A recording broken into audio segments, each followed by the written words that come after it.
This is a hard thing to do. It's a very difficult thing to do. Pastor of one of Nashville's biggest churches is accused yet again of using his position to take sexual advantage of one of his members.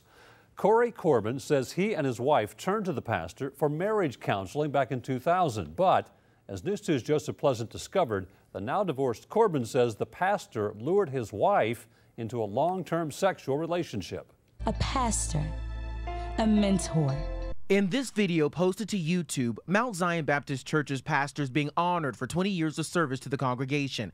But this lawsuit filed Thursday alleges Bishop Joseph Walker III coerced a female church member into a sexual relationship. Her now ex-husband is suing the pastor, the church, and two of his assistants.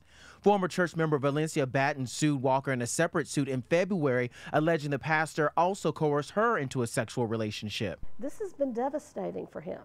Absolutely devastating.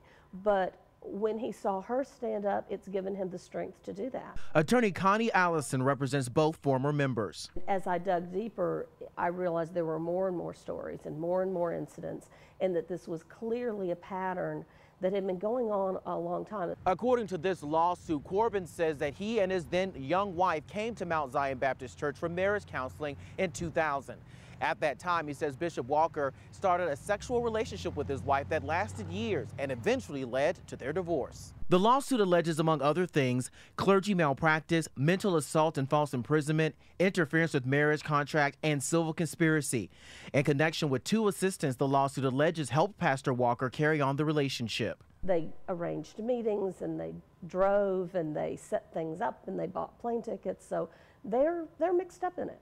We called Mount Zion Baptist Church for comment. They did not return our calls. Corbin is also asking for $5 million in damages, plus punitive damages and permission to add more plaintiffs. I can tell you I've had dozens of calls, and Ms. Batson's had dozens of calls, and Mr. Corbin's had dozens of calls. In South Nashville, Joseph Pleasant, Nashville's News 2.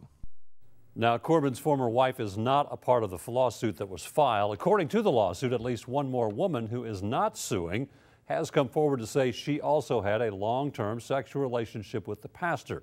She is listed as Camille Doe to protect her identity.